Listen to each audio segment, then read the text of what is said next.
Naghisgot si Jesus mahitungod sa iyang kamatayon ug pagkabanhaw. Lucas Kapitulo 9 versikulo 21-27. Anya gipasidanan sila ni Jesus nga dili gayud nila isalti kang bisan kinsa nga siya mao ang Kristo.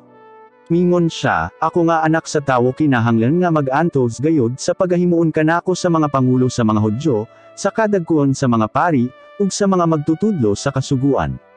Isalikway nila ako og patyon, apan sa ikatulo ka adlaw mabanhaw ako.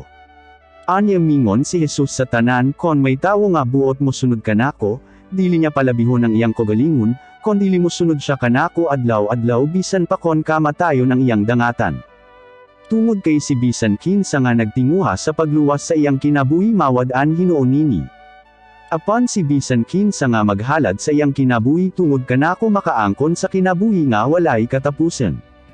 Ansa man ang makuha sa tawo kon maangkon niya ang tanang butang dinhi sa kalibutan, apan mawala ang iyang kinabuhi.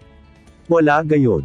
Kon ikaulaw ako ug ang akong mga pagtulunan ni bisan kinsa, ikaulaw ko usab siya kon ako nga anak sa tawo mo balik na dinhi nga nagadanag sa akong gahom ug sa gahom sa akong amahan ug sa balaang mga anghel. Sa pagkatinuod, may mga tawo dinhi nga dili mamatay hangtod nga makita nila ang paghari sa Dios.